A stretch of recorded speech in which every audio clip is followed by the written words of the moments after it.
Muy bien, hermanos. Gloria a Dios. Alabamos y bendecimos el nombre del Señor y como siempre desde aquí mandamos un saludo y unas felicitaciones a todos los que nos miran por internet. Feliz Navidad, próspero año nuevo, que Dios los bendiga ricamente y oren por nosotros y nosotros por ustedes, porque esa es la voluntad de Dios, que estemos orando los unos por los otros. Así que vamos al mensaje de la palabra para el día de hoy, que lo he titulado Las obras de la carne y los malos espíritus. Repito, las obras de la carne y los malos espíritus. Hay cierta relación entre las obras de la carne y los malos espíritus, pero no es lo mismo. Una cosa son las obras de la carne, así lo llama la Biblia, y otra cosa son los espíritus, los malos espíritus. Así que las obras de la carne y los malos espíritus, sobre eso quiero compartir algunas pinceladas, algunos conceptos en esta mañana. Hermanos, decirle que cuando hablamos de las obras de la carne, obligatoriamente tenemos que ir a la Biblia a ver qué dice la Biblia que son las obras de la carne. Vamos a ir a Gálatas capítulo 5, versículo 19 y versículo 19 al 21, porque allí hay una lista que está incompleta, como veremos a continuación, que habla de las obras de la carne. Dice así el verso 19, y manifiestas son las obras de la carne, que son, vamos a decirlo todos juntos, adulterio, fornicación, inmundicia, lascivia, idolatría, hechicerías, enemistades, pleitos, celos, iras, contiendas, disensiones, herejías, envidias, homicidios, borracheras, orgías, ¿y qué más dice? Cosas semejantes a estas, acerca de las cuales os amonesto, como ya os lo he dicho antes, que los que practican tales cosas no heredarán el reino de los cielos. Entonces, hermanos, cuando hablamos de las obras de la carne, nos tenemos que referir a este pasaje, porque ahí el apóstol San Pablo deja bien claro cuáles son las obras de la carne. En este pasaje tenemos 17 obras de la carne. Estas 17 obras de la carne no son las únicas que existen. No son las únicas, hay muchísimas más. La lista está solamente iniciada, pero usted puede ver que ahí se pueden añadir muchas obras de la carne, porque el verso 21 dice la palabra de Dios, dice envidias, homicidios, borracheras y cosas semejantes a estas.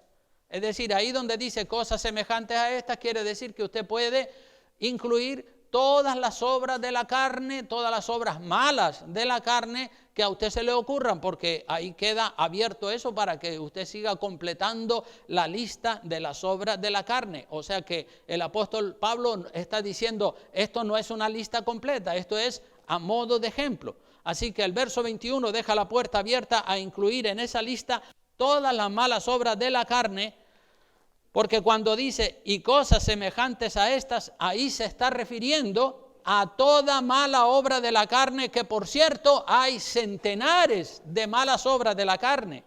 Las obras de la carne son malas. ¿Por qué las obras de esta carne son malas? Porque la carne es mala. Estamos en un cuerpo de carne, en un cuerpo caído, y este cuerpo tiene una tendencia hacia lo malo. Las obras de la carne son pecados. Repito, las obras de la carne son pecados de la carne, no son demonios, no son espíritus demoníacos. Las obras de la carne son hechas con la voluntad de la persona, con la decisión libre de la persona. Por ejemplo, si yo quiero robar, traicionar, mentir, si yo quiero presumir, odiar, aborrecer, ofender, criticar, despreciar, eso lo hago yo por mi propia voluntad. No lo hace un espíritu que se me metió ahí.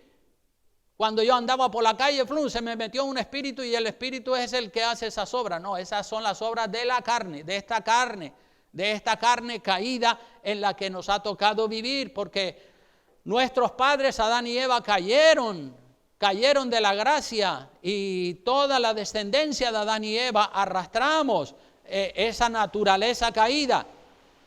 Y la solución para que una persona deje de hacer las malas obras de la carne es reconocer. Esa persona tendría que reconocer que es carnal y que por lo tanto está en pecado. Y tiene que hacer varias cosas. Lo primero que tiene que hacer es reconocer que es una persona carnal, que está en la carne, que no está en el espíritu, y no debe justificar las malas obras de ninguna manera. Lo segundo que tiene que hacer es renunciar. Por su propia voluntad tiene que renunciar a seguir haciendo las obras de la carne. Y debe apartarse de hacer todo lo malo y comenzar a hacer lo bueno. Comenzar a hacer lo bueno. Ya está bien, no voy a seguir haciendo nada malo. No voy a renunciar ya definitivamente a las obras de la carne. Porque eso debe ser una decisión libre y voluntaria de la persona. Dios nos ha dado el libre albedrío. No hay que echarle fuera demonios a esa persona que tiene las obras de la carne, porque las obras de la carne no son demonios, las obras de la carne son pecados. ¿Qué relación puede haber entre las obras de la carne y los demonios y los malos espíritus? Es obvio que a los malos espíritus les gusta que la gente peque, pero el pecado no son demonios ni son malos espíritus.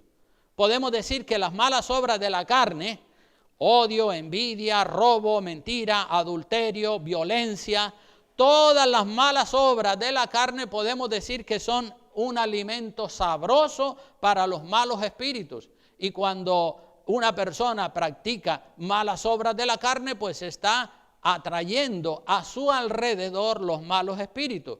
Así que cuando una persona practica por su propia voluntad las malas obras de la carne, como digo, está atrayendo malos espíritus a su alrededor. No es que está poseída, pero los malos espíritus, los demonios, le gusta que las personas pequen, y cuando la persona peca, los demonios pues aplauden, ¿verdad?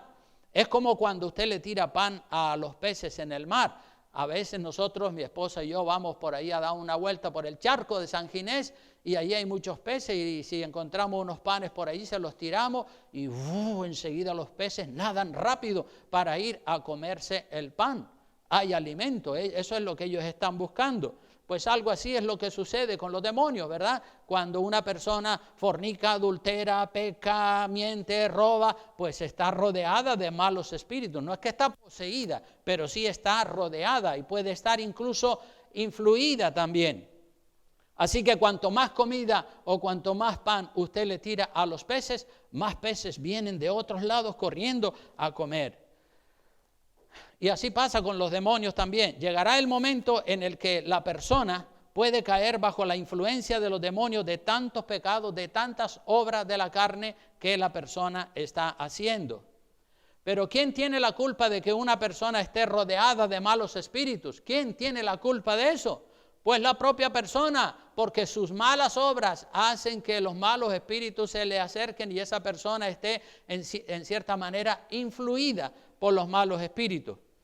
Hemos visto, hermanos, líderes y pastores y evangelistas que confunden las malas obras de la carne con los demonios. Confunden las malas obras de la carne, adulterio, fornicación, lascivia, inmundicia, idolatrías, enemistades, pleitos, celos, todo eso lo confunden con demonios. Dice que son demonios. Ven, por ejemplo, una persona que es envidiosa y dice, este tiene un espíritu, tiene un demonio de envidia, tiene un demonio de envidia. No tiene demonio de envidia, es un pecado de la carne. La Biblia lo llama pecado de la carne, no lo llama demonio. Ven, por ejemplo, una persona que ha caído varias veces en la fornicación y dice, este hombre tiene un espíritu de fornicación, un demonio de fornicación. No es así. Lo que tiene es un pecado de la carne, lo que tiene son las obras de la carne. No es que tiene un demonio, está en su sano juicio. Los pecados son las obras de la carne, no son demonios. ¿Qué sucede cuando a un pecado se le llama demonio? Se le cambia el nombre y dice, esto es un espíritu. ¿Qué sucede cuando a un pecado, adulterio, fornicación, lascivia, cualquier pecado, se le dice esto es un espíritu? Entonces el tratamiento no es el mismo para echar fuera un demonio, porque para echar fuera un demonio, un espíritu malo, hay que ayunar y orar y expulsar el demonio en el nombre de Jesucristo, como hizo el Señor Jesucristo en Marcos, acompáñeme a Marcos 9:29, donde dice, después de ver que los discípulos del Señor no podían haber echado un demonio, el Señor les dice, bueno, este género de demonios con nada puede salir sino con oración y ayuno. Entonces, para que el demonio salga hay que orar y ayunar. Pero cuando lo que hay en la persona son pecados y son las obras de la carne, el tratamiento para esa persona es reconocer el pecado, renunciar al pecado y apartarse definitivamente de ese tipo de pecado. En la Biblia, hermanos, encontramos que se habla de dos clases de personas. Se habla de los oprimidos y de los poseídos o endemoniados. No es lo mismo una persona oprimida que una persona poseída o endemoniada. Los oprimidos son personas que sin llegar a estar poseídos o endemoniados sufren los ataques demoníacos, pero son personas que están en su sano juicio, no están enajenados mentalmente, porque tienen su voluntad, tienen control y dominio de su voluntad y pueden tomar sus propias decisiones. Esas son las personas que están oprimidas, no están enajenados mentalmente, tienen control de su voluntad, pueden pecar si quieren pecar, pueden mantenerse en santidad si quieren mantenerse en santidad. Esto lo vemos, este término, oprimidos, no es un invento mío, eso está en la Biblia, en el libro de Hechos, capítulo 10, versículo 38. Veamos lo que dice la palabra en Hechos 10, 38, y yo quiero que ustedes entiendan que no es lo mismo una persona oprimida que una persona poseída o endemoniada. Dice en el libro de Hechos de los Apóstoles, capítulo 10, versículo 38, dice, cómo Dios ungió con el Espíritu Santo y con poder a Jesús de Nazaret, y cómo éste anduvo haciendo bien y sanando a todos los que dice, oprimidos. Por supuesto que sanó también a los endemoniados, pero no es lo mismo un endemoniado que un oprimido. El Señor sanó a los oprimidos y también sanó a los endemoniados, pero ahí aparece el término oprimidos por el diablo, porque hay una diferencia entre lo que es una persona oprimida y lo que es un endemoniado. Es importante distinguir entre lo que es un oprimido y lo que es un endemoniado. Eso es muy importante.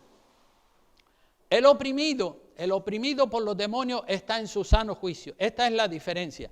Una persona que está oprimida por los demonios está en su sano juicio y puede por su propia voluntad dejar de colaborar con los demonios, dejar de pecar, puede por su propia voluntad porque no está enajenado, no tiene la voluntad poseída por Satanás, tiene dominio sobre su voluntad, puede decir sí, puede decir no, puede decir lo hago, puede decir no lo hago. El endemoniado no está en su sano juicio. Esa es la diferencia entre un oprimido y un endemoniado. El endemoniado no está en su sano juicio, tiene su voluntad anulada. El endemoniado tiene su voluntad anulada completamente por el diablo o por los demonios. Por lo tanto, el endemoniado necesita liberación, que alguien lleno del Espíritu Santo venga y ore por él y que después de haber ayunado eche fuera ese demonio. Mientras que el oprimido lo que debe hacer es renunciar al pecado, porque el oprimido puede renunciar al pecado porque está en su sano juicio, no está enajenado mentalmente, no tiene la mente controlada por Satanás. Otro caso de una persona oprimida, que no poseída o endemoniada, ni enajenada mentalmente, es el caso de Simón el Mago. Vamos a ir al libro de Hechos de los Apóstoles, capítulo 8. Hechos de los Apóstoles, capítulo 8, versículo 9 al 24, vamos a ver la historia de un tal Simón. No estaba endemoniado, y eso que practicaba la magia, pero no estaba endemoniado, porque si hubiera estado endemoniado, Pedro le echa fuera el demonio. Pero vemos que Pedro no le echó fuera el demonio, porque consideró que no estaba endemoniado, sino que estaba oprimido. Y este hombre ejercía la magia, fíjate, ejercía la magia, pero estaba en pleno uso de sus facultades mentales. Dice así en Hechos 8, 9 en adelante, dice, pero había un hombre llamado Simón que antes ejercía la magia en aquella ciudad. O sea, que era un tipo que estaba metido en la brujería y hacía cosas de brujería. Y había engañado a la gente de Samaria, haciéndose pasar por un tipo grande, por un personaje grande. A este Simón, dice, oían atentamente todos, desde el más pequeño hasta el más grande, diciendo, este es el gran poder de Dios. Fíjate que la gente no tiene discernimiento. Era un mago que trabajaba para Satanás, pero como hacía cosas y milagros, ¿sabe Dios qué? Este es el gran poder de Dios. Enseguida la gente lo calificaban, si esto es de Dios. No, era del diablo. El diablo también hace milagros. Pero la gente creían, este es el poder de Dios. Y era un brujo, era un mago. Así pasa hoy en día. Hay brujos y magos y gente que se han infiltrado muchas veces en las iglesias y tienen apariencia de hombres de Dios, y la gente dice, qué hombre, qué poder, cómo hizo, cómo tal, cual. Bueno, dice que a en el verso 11, le estaban atentos porque con sus artes mágicas les había engañado mucho tiempo. Pero cuando creyeron a Felipe, que anunciaba el evangelio del reino de Dios y el nombre de Jesucristo, se bautizaban hombres y mujeres. Y miren qué cosa, dice el verso 13, también creyó Simón mismo. O sea que el brujo el mago se convirtió, o por lo menos, si no llegó a convertirse, por lo menos creyó. Dice, y habiéndose bautizado, porque él también dijo, yo también creo, yo también me quiero bautizar. Pues venga, pum, lo bautizaron.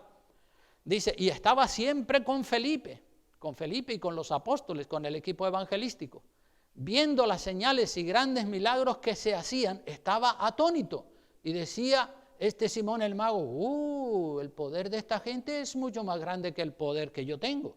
Mira que yo tengo poder, pero el poder de esta gente supera con creces el poder que yo tengo. Y estaba el hombre sorprendidísimo porque a pesar de que él tenía poder de Satanás, no, el poder de Simón el mago no se podía comparar con el poder de Felipe y los milagros que hacía y cómo se sanaba la gente y tantas cosas. Y dice la palabra en el verso 14 que cuando los apóstoles que estaban en Jerusalén oyeron que Samaria, porque eso sucedió en la región de Samaria, que Samaria había recibido la palabra de Dios, enviaron allá a Pedro y a Juan. Le dijeron, Pedro y Juan, vayan para allá porque allá está produciéndose un avivamiento. Pedro y Juan eran grandes apóstoles del Señor. Dice el verso 15, dice, los cuales habiendo venido, Pedro y Juan, oraron por ellos para que recibiesen el Espíritu Santo, por todos los que se habían bautizado con Felipe. Porque dice el verso 16, porque aún no había descendido sobre ninguno de ellos el Espíritu Santo, a pesar de que habían sido bautizados en agua, todavía el Espíritu Santo no había descendido sobre ninguno de ellos. Solamente habían sido bautizados en agua, en el nombre de Jesús. Entonces, dice el verso 17, Pedro y Juan les imponían las manos y ¿qué pasaba? Recibían el Espíritu Santo y empezaban a adorar en otras lenguas y a hablar otros idiomas. Y Simón el mago está viendo eso y dice, Felipe tenía poder, pero es que Pedro y Juan tienen todavía más poder. Dice el verso 18, cuando Simón, este mago, vio que por la imposición de manos de los apóstoles, porque los apóstoles imponían las manos y al momento recibían el Espíritu Santo todos aquellos que habían sido bautizados. Cuando Simón ve eso, que se daba el Espíritu Santo por la imposición de manos, Simón le ofrece a los apóstoles darle dinero. Dice, les ofreció dinero. Verso 19 diciendo, dadme también a mí ese poder para que a cualquiera a quien yo le impusiere las manos reciba el Espíritu Santo. Ya quería hacer negocio, quería comercializar con el poder del Espíritu Santo, el mago este. Había aceptado a Cristo, pero dice, con ese poder me vuelvo multimillonario. Entonces Pedro le dijo, verso 20, dice, tu dinero perezca contigo, porque has pensado que el don de Dios se obtiene con dinero. Este mago, este brujo, estaba en su sano juicio, no estaba endemoniado, no estaba enajenado mentalmente, estaba en su sano juicio. A pesar de que ejercía la magia es una obra de la carne. Dice que le ofrece dinero a los apóstoles y Pedro le dice, no tienes tú parte ni suerte en este asunto, porque tu corazón no es recto delante de Dios. Seguramente ya tú estás pensando hacer negocio con estos dones. Y miren lo que le dice Pedro, es muy importante lo que le dice Pedro. Si este mago, Simón el mago, hubiese estado endemoniado, Pedro ora por él para que el demonio salga. Pero Pedro no ora por él. Pedro le dice, arrepiéntete. Eso es lo que tiene que hacer Simón el mago, arrepentirse. ¿Por qué? Porque no está endemoniado, está oprimido por los demonios, está influenciado por los demonios, pero no está poseído, porque la diferencia entre una posesión y una opresión es que el oprimido no está poseído. Simón el mago no estaba poseído, sino estaba influido, oprimido por los demonios, manipulado por los demonios. Pero por eso Pedro le dice, arrepiéntete, lo que tienes que hacer es arrepentirte. Pedro no le ora por él para hacerle una liberación ni para echarle fuera el demonio, el supuesto demonio, que no lo tenía. Por eso es que le dice, arrepiéntete de esta tu maldad y ruega a Dios. Arrepiéntete, número uno, y segundo, ora a Dios y dile que te perdone. Dile, Señor, perdóname, porque a lo mejor Dios te puede perdonar el pensamiento de tu corazón. ¿Cuál pensamiento tenía Simón el mago en el corazón? Pues seguramente volverse rico orando por la gente y recibiendo sanidad a cambio del dinero que él le iba a dar a los apóstoles. Y sigue diciéndole Pedro, porque en hiel de amargura, la hiel y la amargura son cosas muy amargas, en hiel de amargura y en prisión de maldad veo que estás. Es decir, Pedro le dice, yo veo que tú tienes unos conceptos, unas ideas que no tienen nada que ver con la Biblia. Arrepiéntete, porque veo que estás atrapado en tu mente y tú mismo puedes liberarte de esos malos pensamientos. Por eso le dice, arrepiéntete.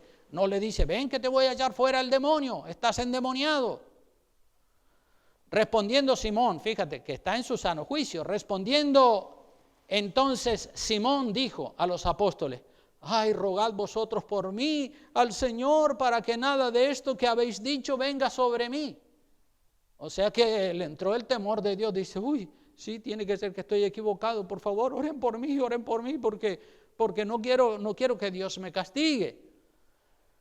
Si Simón el mago hubiese estado poseído, Pedro le hubiera echado el demonio fuera del cuerpo. Pero Simón el mago, aunque ejercía la magia, estaba en su sano juicio. Estaba oprimido. Por eso Pedro le dice a Simón el mago, arrepiéntete de esta tu maldad. Si él se arrepiente de todo corazón, pues queda libre de esos pensamientos y de esas ideas malas que tenía en el corazón. Entonces, al oprimido, a la persona oprimida se le dice arrepiéntete, porque esa persona está en su sano juicio como estaba Simón el mago. Pero al poseído se le echa fuera el demonio en el nombre de Jesús. Los poseídos, los endemoniados, los poseídos están poseídos, valga la redundancia. Es decir, cuando una persona está poseída por los demonios, tiene su mente, su voluntad la tiene anulada.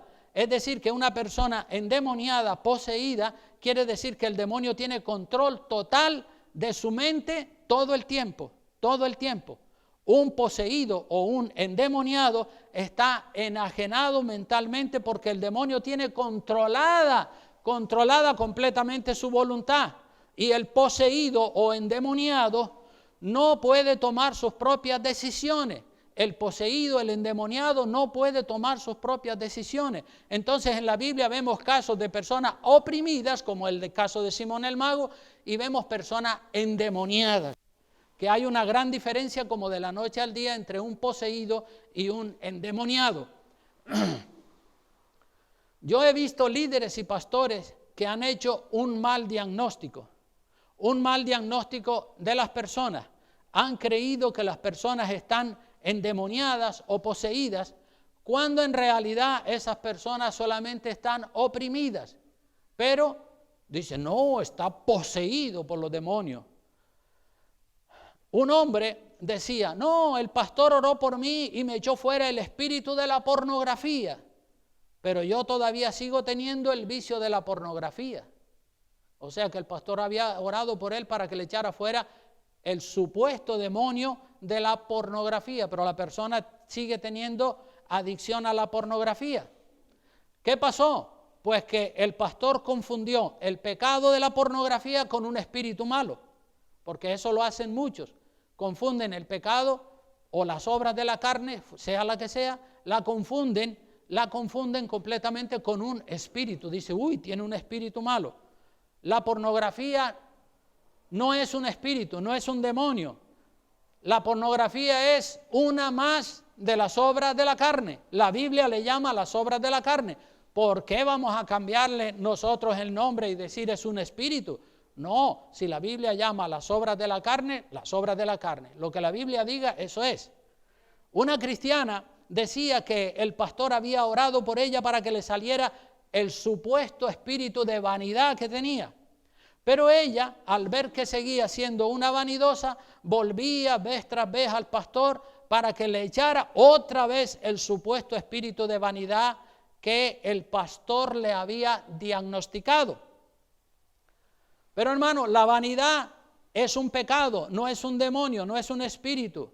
Lo que debe hacer la persona es arrepentirse y no echarle la culpa a los demonios.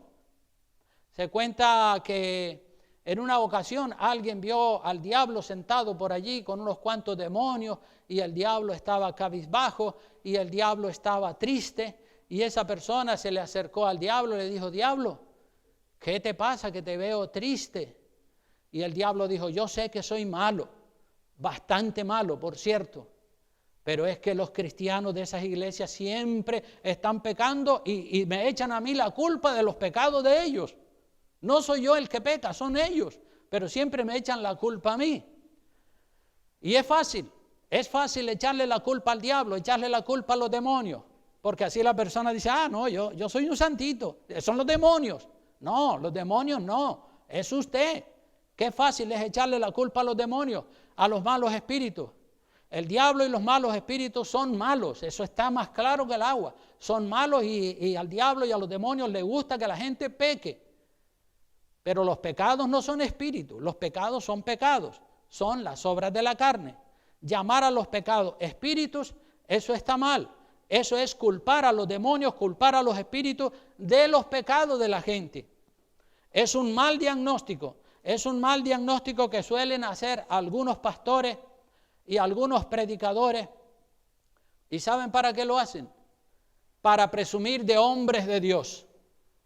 Algunos son tan orgullosos que lo que quieren es presumir de hombres de Dios, de hombres poderosos, de hombres ungidos. El orgullo le entra también a los pastores. ¿Cuántos dicen amén? El orgullo no le ataca solamente a los miembros de la iglesia. Es más, a los pastores y a los líderes les ataca más fuerte todavía. Y hay pastores y líderes que están atrapados por el orgullo, por la soberbia, y presumen de ser grandes hombres de Dios. Yo he visto pastores orgullosos que ellos creen que tienen el poder de Dios y realmente no tienen nada, solamente son unos fanfarrones presumidos. Y van por ahí por las iglesias diciéndole a las personas, usted tiene demonios, venga a mí, que yo le voy a echar fuera los demonios que usted tiene. La persona no tiene demonios, pero él las declara endemoniadas, las asusta. Y las personas dicen, ay, sí, tendré demonios. Ay, pues venga, écheme fuera esos demonios. Porque la gente es ingenua, la gente no discierne, la gente no lee la Biblia. Por eso viene un supuesto pastor que aparenta ser un gran hombre de Dios y le dice, usted tiene demonios y usted también tiene demonios. Entonces la gente dice, ay, sí, ay, qué pena, uy, de verdad, pues écheme fuera los demonios. Usted lo que necesita es una liberación, le dice. Venga a mí que yo le voy a hacer una liberación. Y a la persona va como un corderito a que le haga una liberación. La persona está en su sano juicio, no está endemoniada.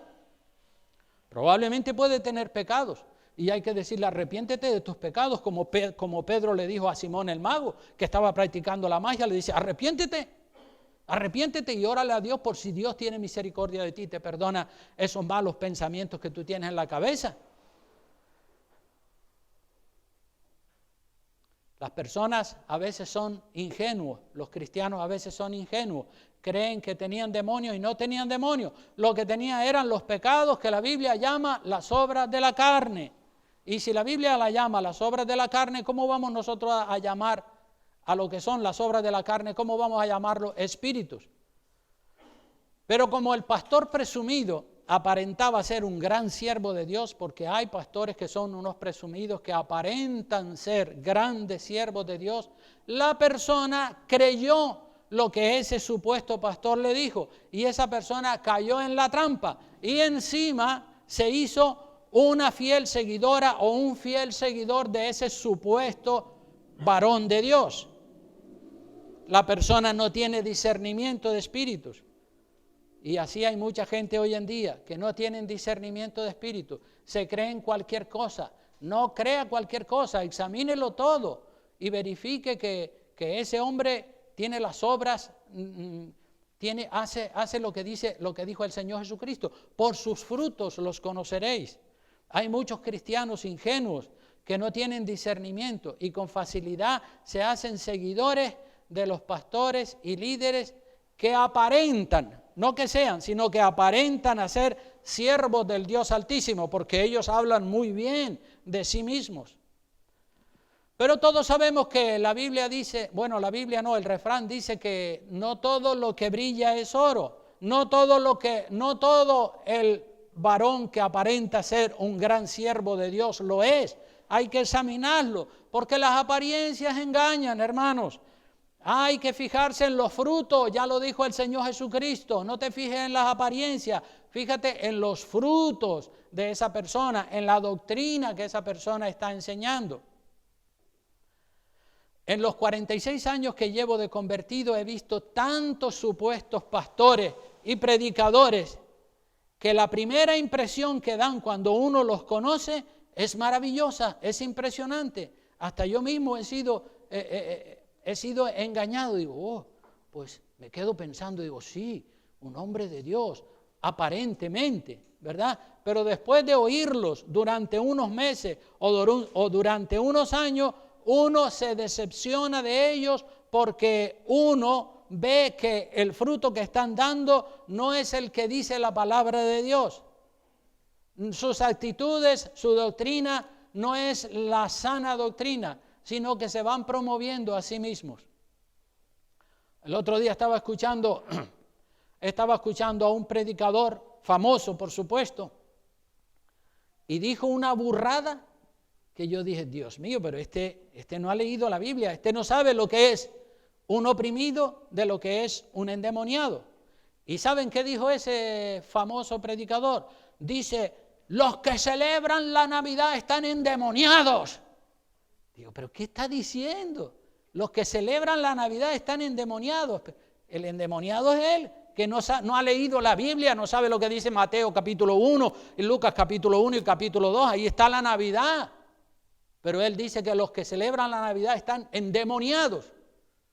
Digo, este tipo no sabe lo que es la diferencia entre un endemoniado, un oprimido o una persona que no tiene conocimiento de la palabra de Dios. Porque hay algunos predicadores que quieren presumir de súper radicales. Yo soy aquí, lo que yo digo. Y hay otros que quieren presumir de tolerantes y de ser más buenos que Dios. Ambas cosas están mal. Nosotros no podemos ser ni más buenos que Dios, ni más santos que Dios. Tenemos que tener el equilibrio de la palabra. La palabra de Dios está ahí para que nosotros la estudiemos y a través del estudio aprendemos cosas y equilibramos nuestro cristianismo. Porque la tendencia de muchas personas y de pastores también es irse a un extremo o a otro extremo. O se pasan de la raya siendo más santos que Dios o se quedan allá y no llegan al nivel que Dios quiere que lleguen. Entonces lo correcto es ser equilibrados, ser bíblicos, no ir más allá de lo que enseña la palabra, ni tampoco quedarnos cortos. Tenemos que decir, así dice el Señor y punto y aparte. No le podemos quitar, no le podemos añadir. No podemos ser más buenos que Dios, ni podemos ser más radicales que Dios. Tenemos que encontrar el equilibrio en la palabra. Y hablando de estas cosas, ya voy concluyendo, hay una canción del famoso Marcos Witt que no la deberíamos volver a cantar nunca más, porque está llamando a los pecados espíritus. En esa canción, Marcos Witt está llamando a los pecados espíritus.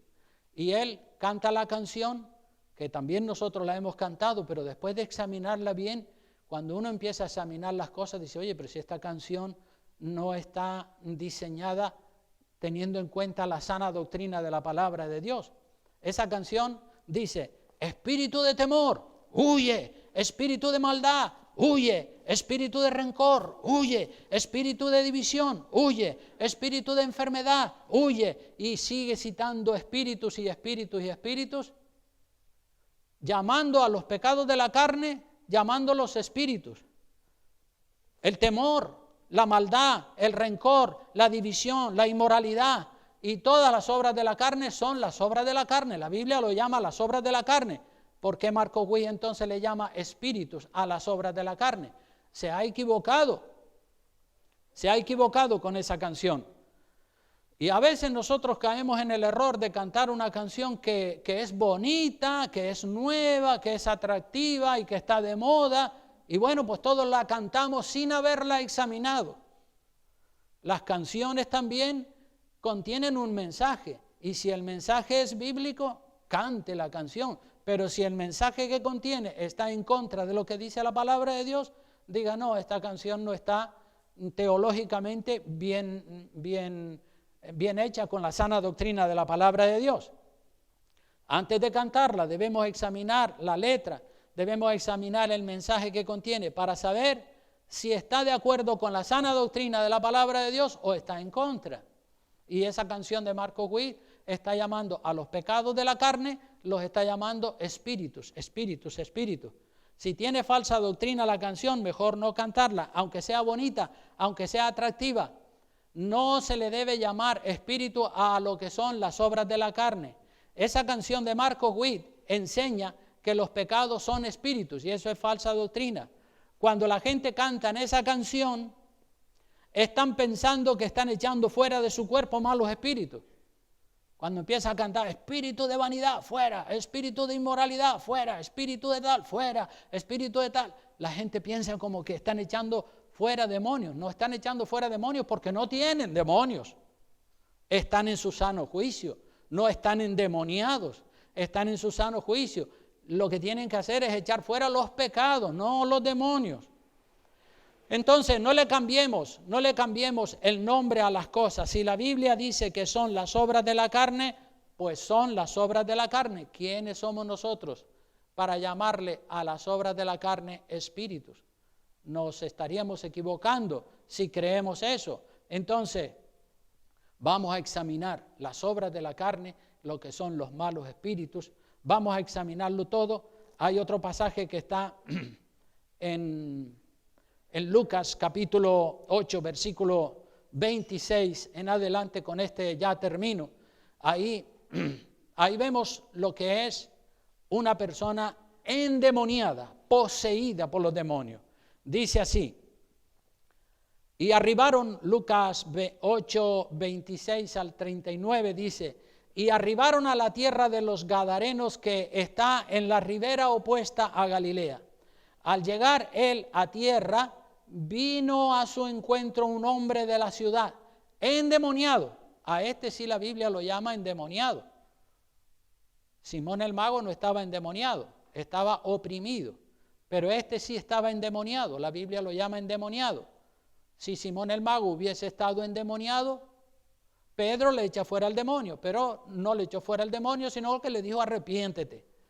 Al endemoniado gadareno, dice que desde hacía mucho tiempo, fíjense las características, no es lo mismo un endemoniado que un oprimido. Las características del endemoniado, ahí las tenemos. Era un hombre que estaba desnudo, no vestía ropa, ni moraba en una casa como la gente normal. ¿Sabe dónde vivía este hombre? En el cementerio, en los sepulcros. Ahí lo llevaban, esa era la morada de los demonios. Este endemoniado, al ver a Jesús, lanzó un gran grito y postrándose a sus pies exclamó a gran voz: ¿qué tienes conmigo, Jesús, Hijo del Dios Altísimo? Te ruego que no me atormentes. ¿Quién estaba hablando, el hombre o el demonio? El demonio que estaba dentro de él. No era él. Él estaba enajenado mentalmente. Él no tenía voluntad. Su voluntad estaba anulada al 100%. Pero es el demonio el que habla por medio del endemoniado. Dice: te ruego que no me atormentes. Porque mandaba al espíritu inmundo que saliese del hombre, pues hacía mucho tiempo que el demonio se había apoderado de él. Probablemente estaría practicando la magia, la brujería, y primero quedó oprimido y después pasó al nivel más alto, que es poseído por los demonios. Dice que se había apoderado de él, porque el demonio va trabajando también de manera lenta pero progresiva, ¿verdad? Primero oprime a la persona, porque la persona le da espacio, practicando magia o mintiendo, robando, engañando. El demonio se va entronizando poco a poco en la persona. Primero la deja en un estado de opresión y después la lleva a la posesión demoníaca. Entonces dice que le habían atado con cadenas y con grillos, pero rompiendo las cadenas era impelido por el demonio a los desiertos. O sea que aquí vemos que que el poder que tenía este endemoniado, esto era impresionante. Romper cadenas de hierro, pues para eso tiene que estar endemoniado, porque una persona en su sano juicio no puede hacer eso. Esta es otra de las características del endemoniado. Y le preguntó Jesús diciendo: ¿cómo te llamas?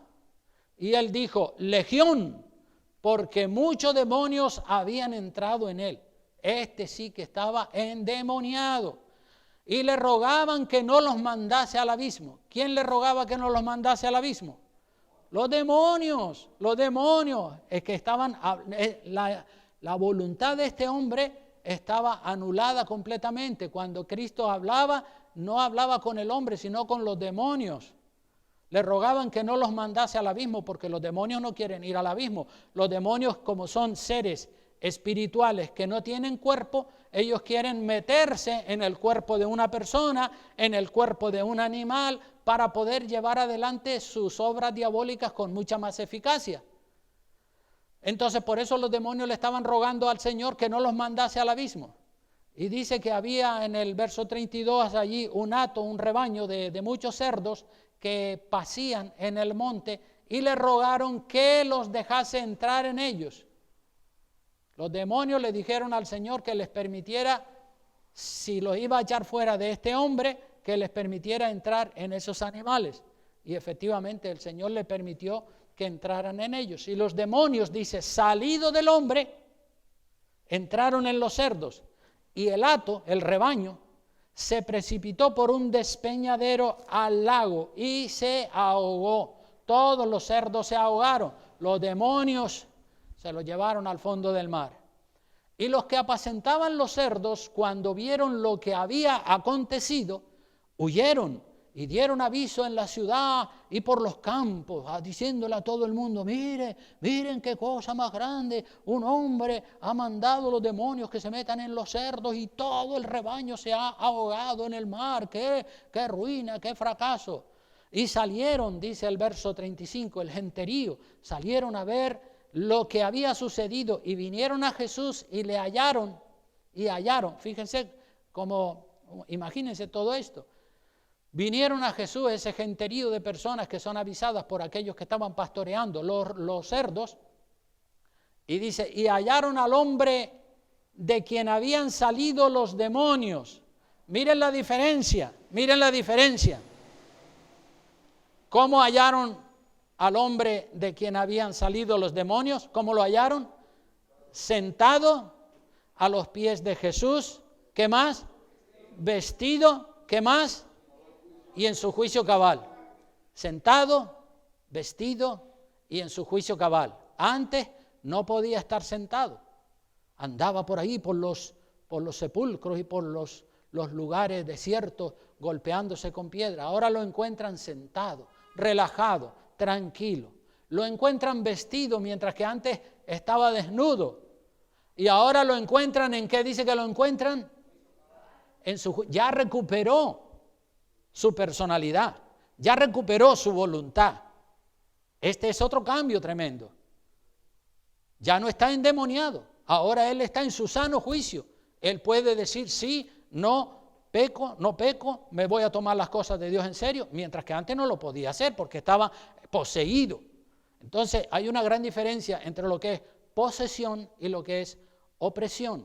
Pero mucha gente hoy en día, incluso pastores, no distinguen lo que es posesión de opresión. Como dije, que escuché estos días a uno famoso diciendo, los que celebran la Navidad están endemoniados. Y yo dije, este pobre no le ha alumbrado todavía, todavía está viviendo en tinieblas. Entonces, hermanos, estudiemos la Biblia porque la Biblia tiene respuesta para todas las preguntas. Yo he aprendido muchísimo y no estoy diciendo que ya me lo sé todo. Seguro que puedo aprender muchas otras cosas que todavía no las sé, pero quiero aprender y quiero que mis ideas y mis pensamientos se ajusten siempre a la palabra de Dios. Amén.